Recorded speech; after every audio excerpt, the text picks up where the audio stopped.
Hello everyone. Today we are going to start our new chapter, that is chapter number 8, How the Land Become Sacred. और नीचे quotation दी है और ये it is written in भगवत पुराण, है ना। इसका मतलब ये है कि धरती पवित्र कैसे बनती है। तो नीचे हम रीड करते हैं इस कोट को। Either air, fire, water, earth, planets, all creatures, directions, trees, and plants, rivers, and seas are organs of the Supreme Lord's body. तो इसमें बोला जा रहा है कि air, fire, water, earth, planets, all creatures और directions, trees and plants, rivers and seas, है ना, ये सब भगवान के शरीर के ऑर्गन्स हैं, अंग हैं। यहाँ पे आपको कुछ क्वेश्चंस दिए गए हैं, the big questions. What is sacredness? पवित्रता क्या होती है? How does the land became sacred? जमीन पवित्र कैसे बनती है?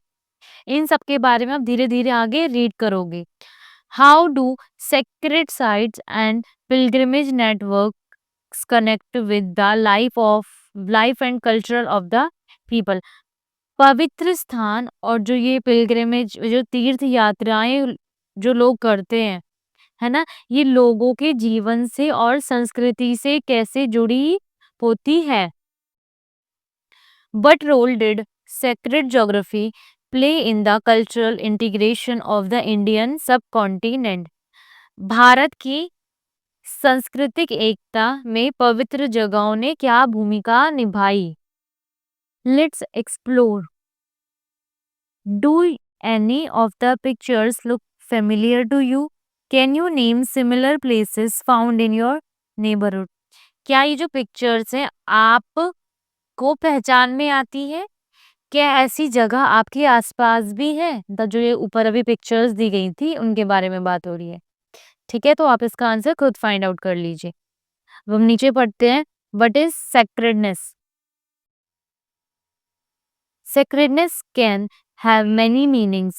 In the limited context of this chapter, sacredness is finding something of deep religious or spiritual significance worthy of respect and reverence, holy or divine.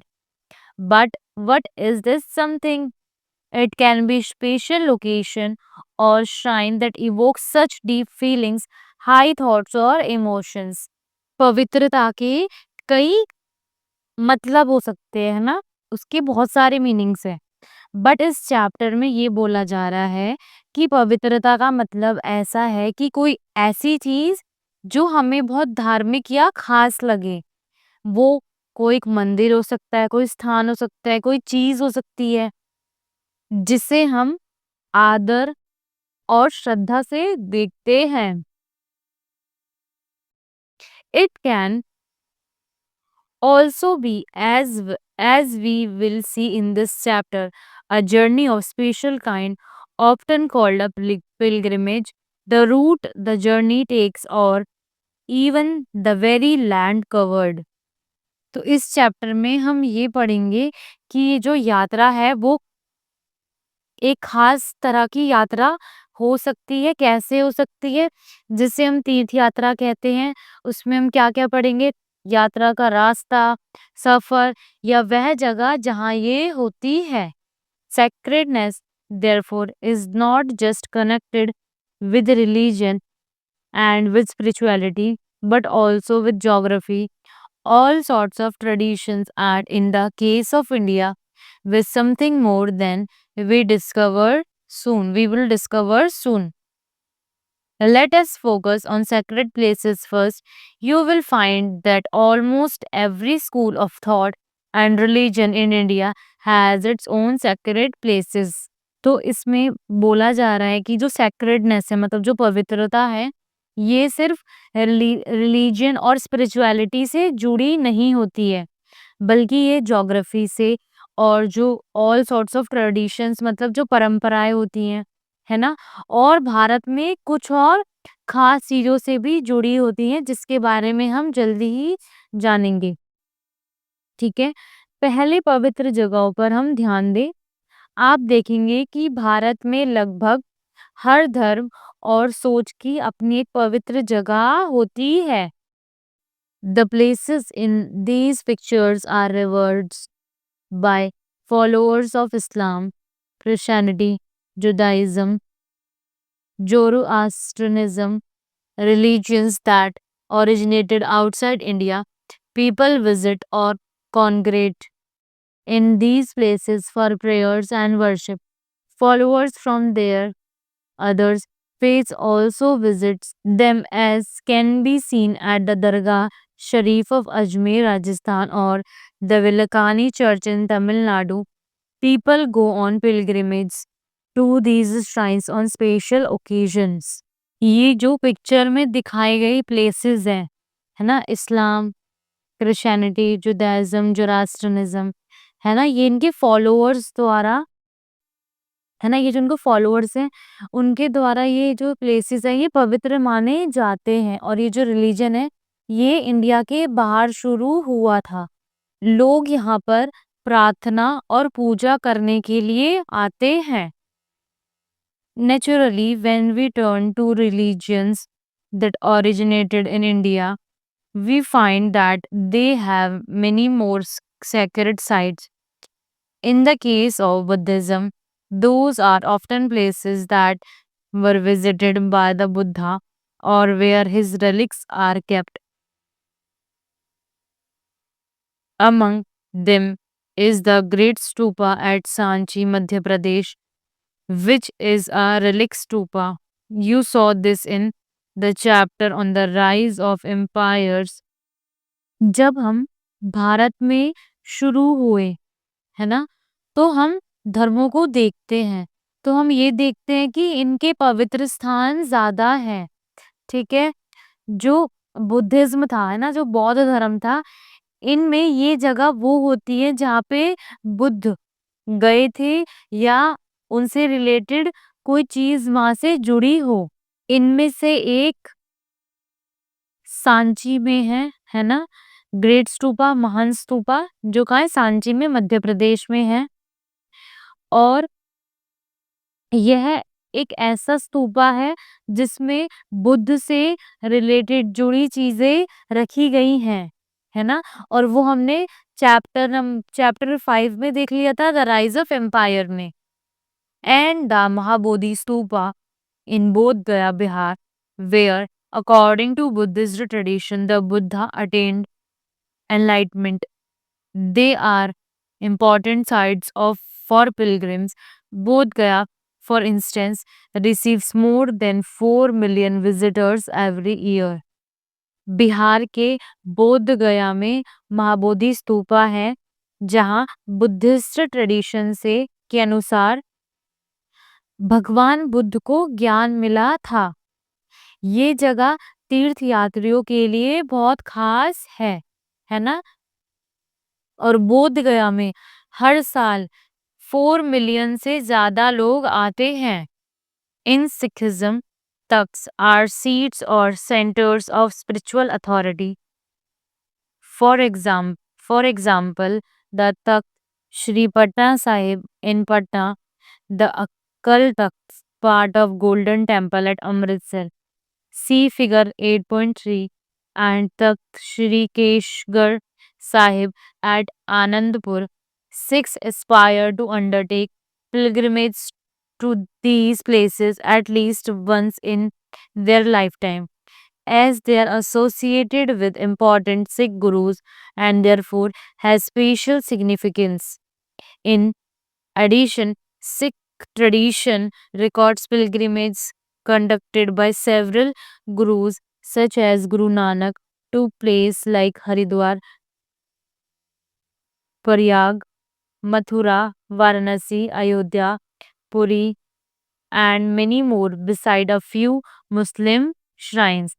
Sikhism में तख्त वो जगह है जहाँ पर धार्मिक फैसले लिए जाते हैं, जैसे पटना में Shri Patna Sahib, Akal Takht part of golden temple at Amritsar, Shri Keshgarh Sahib at Anandpur, और ये जो सिख लोग होते हैं, इन सब जगहों को ये ना बहुत पवित्र मानते हैं। और ये जो सिख लोग होते हैं, ये जीवन में कम से कम एक बार इन जगहों की तीर्थ यात्रा करना चाहते हैं, क्योंकि ये जो जगहें हैं इतनी सारी, ये सिख गुरुओं से जुड़ी होती हैं और बहुत खास मानी जाती हैं। सिख ट्रेडिशन के अकॉर्डिंग, मतलब सिख परंपरा के अनुसार, कई गुरुओं ने तीर्थ यात्रा की थी, जैसे गुरु नानक ने हरिद्वार, प्रयाग, मथुरा, वाराणसी, अयोध्या, पुरी और कुछ मुस्लिम दरगाहों समेत कई जगहों की यात्रा की थी। आपको इस पेज के राइट कॉर्नर पे कुछ वर्ड्स दिए गए हैं, चलो रीड करते हैं और फिर इसका मतलब समझते हैं। Pilgrimage, a journey to be sacred place that is significant within a religion or belief system। इसका मतलब ये है कि ये एक ऐसी यात्रा है जो किसी एक पवित्र जगह पर की जाती है और किसी धर्म या आस्था के लिए खास मानी जाती है। Shrine, a place regarded as holy because of its association with the divine, a sacred relic or a spiritual figure। Shrine का मतलब ये है कि एक ऐसी जगह जिसे पवित्र माना जाता है क्योंकि वह भगवान, किसी धार्मिक चीज या संत से जुड़ी होती है। Relic, a part of saints or other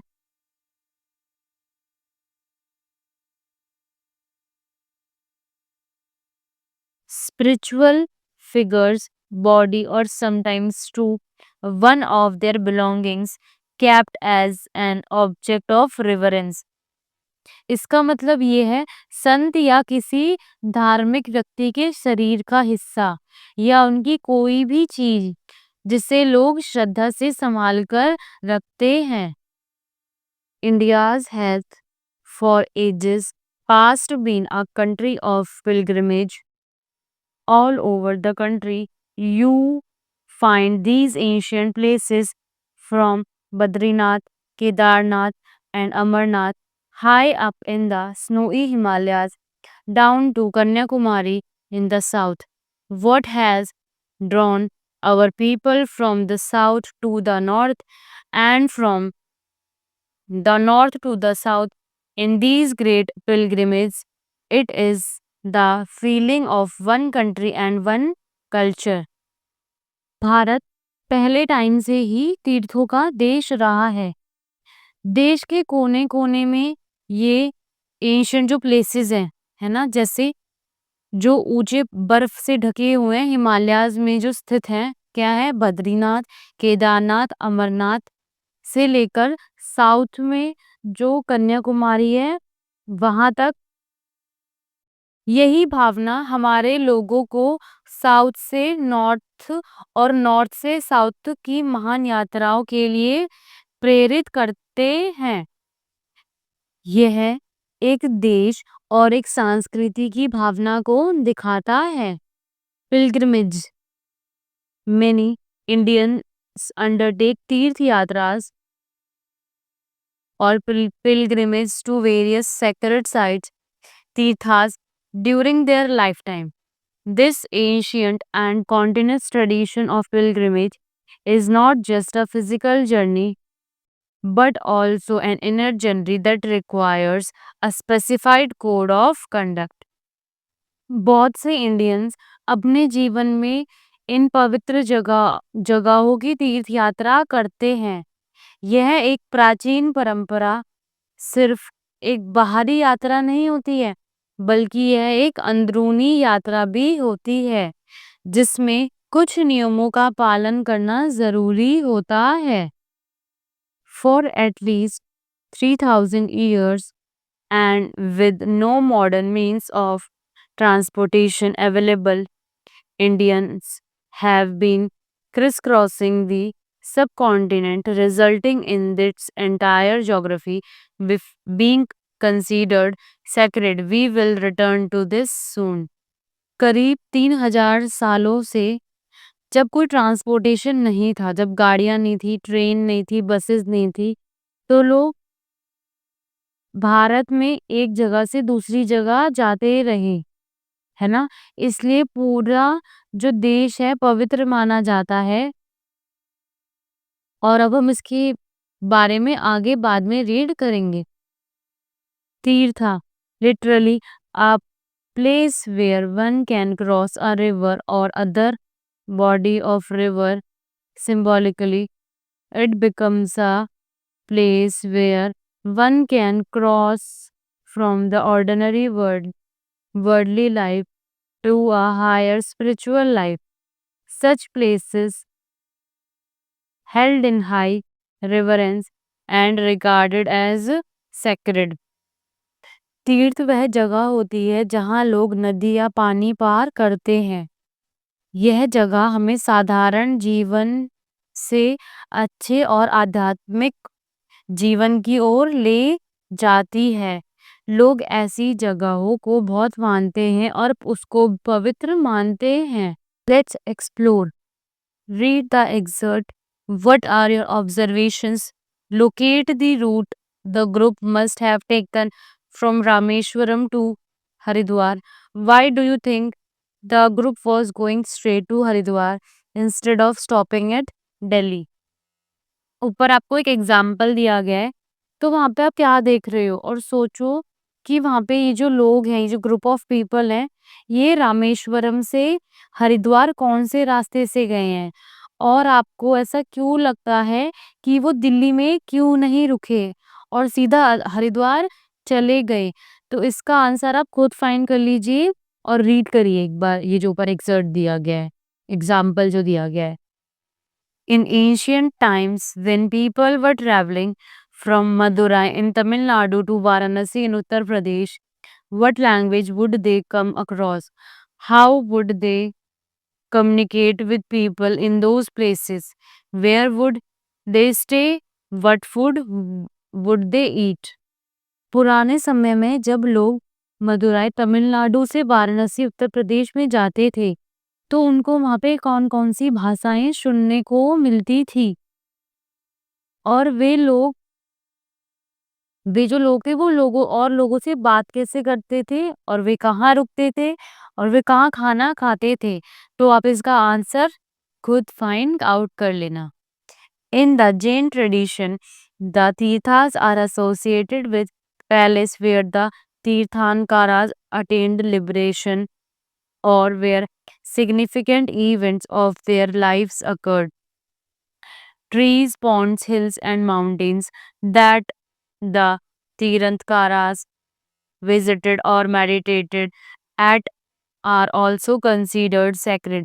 Example of such places include Mount Abu, Girnar, and the Satrunjay Hill in Saurashtra, Gujarat. Jain tradition में तीर्थ वह जगह होती है जहाँ पे तीर्थंकरास को मोक्ष मिला या जहाँ उनके जीवन की कोई खास घटना हुई। जहाँ तीर्थंकरा गए थे या ध्यान किया, जैसे पेड़, तालाब, पहाड़ भी पवित्र माने जाते हैं। ऐसे कुछ स्थान हैं जैसे माउंट आबू हो गया, गिरनार हो गया और गुजरात में सौराष्ट्र की शत्रुंजय पहाड़ी। Another example is the pilgrimage to Sabrimala temple, Kerala, dedicated to the deity Ayappa, which draws over 10 million devotees every year. This hilltop shrines were traditionally reached by an immensely difficult trek through hills and forest. Such a challenging approach, common to many hilltop or mountain shrines all over the country, symbolizes the difficulties of the inner path, with natural landmarks along the route being considered sacred. यह एक और उदाहरण है केरल के सबरीमला मंदिर की यात्रा का, जो भगवान अयप्पा को समर्पित है और हर साल 10 मिलियन लोगों से मतलब 10 मिलियन से ज़्यादा भक्तों को आकर्षित करता है। यह मंदिर पहाड़ी पर स्थित है और पहले इसे जंगलों और पहाड़ियों से होकर कठिन रास्तों से जाना पड़ता था। ऐसा कठिन रास्ता देश के कई पहाड़ी मंदिरों में देखने को मिलता है और यह आंतरिक आध्यात्मिक यात्रा की कठिनाई को दर्शाता है। रास्ते में आने वाले प्राकृतिक स्थानों को पवित्र माना जाता है। आपको इस पेज के राइट कॉर्नर पे एक वर्ड दिया गया है, चलो इसे रीड करते हैं और इसका मतलब समझते हैं। तीर्थंकरास, literally someone who make a tirtha, that is, who guides the crossing from ordinary to higher life. In Jainism, the Tirthankaras are the supreme preachers of dharma. सीधे शब्दों में तीर्थ बनाने वाला वह होता है जो इंसान को साधारण जीवन से ऊंचे और बेहतर जीवन की ओर ले जाने में मदद करता है। जैन धर्म में तीर्थंकर धर्म के सबसे बड़े गुरु होते हैं। More sacred sites, Hindu and many folk and tribal belief system go further. In grade 6, we learn that in such belief system, people regard elements of nature such as mountains, rivers, trees, plants, and animals, and sometimes stones too, as sacred. In Hinduism, for instance, this includes countless geographical sites or features of nature, such as specific mountains, rivers, and forests, which are regarded as particularly divine and are worshipped as deities. Many rivers are regarded as devis, while some species of trees, animals, and plants are particularly holy. Hindu धर्म में कई लोग वे आदिवासी विश्वास इससे भी आगे बढ़ जाते हैं। हमने क्लास 6 में पढ़ा था कि इन विश्वासों में लोग प्राकृतिक के तत्वों जैसे पहाड़, नदियाँ, पेड़, पौधे, जानवर और कभी-कभी पत्थरों को भी पवित्र मानते हैं। उदाहरण के लिए हिंदू धर्म में कई जगहों जैसी खास पहाड़ों, नदियों और जंगलों को बहुत पवित्र माना जाता है और उनकी पूजा देवी देवताओं की तरह की जाती है। कई नदियाँ देवी देवता मानी जाती हैं और कुछ पेड़, जानवर और पौधे भी बहुत पवित्र माने जाते हैं। This tradition comes from the perception of the divine presence in all of nature. Ultimately, the whole of the planet Earth is considered sacred. She is the Mother Earth और भूदेवी। यह परंपरा इस सोच से आती है कि प्रकृति के हर हिस्से में भगवान का वास होता है। आखिर में पूरी धरती को पवित्र माना जाता है ना? इसे धरती माता या भूदेवी कहा जाता है। Becoming aware of sacred geography. Some sacred places are marked on the map figure 8.6 given on the next page, though spread all over India. They are also interconnected. For example, some Hindus aspire to do the Char Dham Yatra, and those four sites appear to have been deliberately located in the southern, northern, eastern, and western corners of India. कुछ पवित्र स्थान next page पर दिए गए map में दिखाए गए हैं। ये पूरे भारत में फैले हुए हैं और आपस में जुड़े हुए हैं। फॉर एग्जाम्पल, जैसे कुछ हिंदू चार धाम यात्रा करना चाहते हैं और ये चारों जगह भारत के south, north, east, west corner पे हैं इंडिया के, है ना? और हमें ऐसा लगता है कि ये जानबूझकर ऐसे अलग-अलग साइड रखी गई हैं, अलग-अलग कॉर्नर्स में। A similar aspiration exists with respect to 12 Jyotirlingas, which are considered highly auspicious. The 51 Shakti Pithas to cover the entire map of India, even parts of present Bangladesh and Pakistan, and there are many more religion networks. These networks crisscross India's length and breadth, creating a sacred geography. As a result, the land itself becomes sacred. ऐसी ही आस्था 12 ज्योतिर्लिंगास को लेकर भी है, जिन्हें बहुत पवित्र माना जाता है।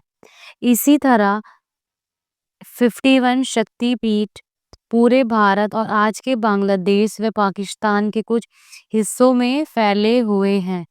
ऐसे और भी कई धार्मिक स्थल हैं। ये सभी जगह भारत के हर कोनों को जोड़ती है और एक पवित्र मैप नक्शा बनाती है, जिससे यह धरती खुद पवित्र मानी जाती है। The 12 Jyotirlingas are sacred shrines dedicated to Shiva, a major deity of Hinduism. Each shrine has its own unique mythology and name. इसका मतलब ये है, जो ये 12 ज्योतिर्लिंगास हैं, शिव जी के पवित्र मंदिर हैं। शिव जी हिंदू के एक मेन मेन भगवान है, मतलब है ना, मेजर डिटी है हिंदुइज्म की। हर ज्योतिर्लिंग की अपनी अलग कहानी और नाम होता है। There is a story about 51 Shakti Pithas.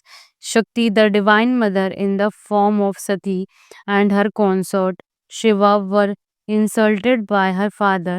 An angry Sati immolated herself. Shiva was so livid that he took her body and refused to allow the last rites. Shiva's anger was dangerous for the world and the cosmos. So Vishnu used his chakra to cut up Sati's body. The Shakti Pithas are the place across the subcontinent where the body parts of the Divine Mother fell one by one. The symbol behind the story is clear. The whole land becomes the body of the Divine Mother. 51 शक्ति पीठास की एक कहानी है।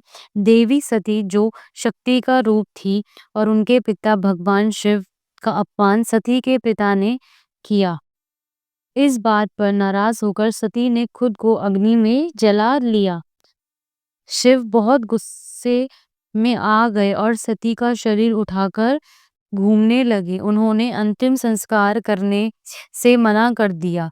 उनका गुस्सा पूरी दुनिया और ब्रह्मांड के लिए खतरा बन गया। तभी भगवान विष्णु ने अपने चक्र से सती के शरीर के टुकड़े कर दिए। जहां जहां सती के अंग गिरे वहां शक्तिपीठ बने।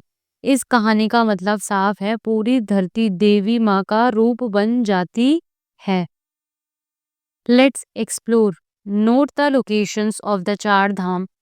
What do you think it implied for the people when they travel north, south and east, west?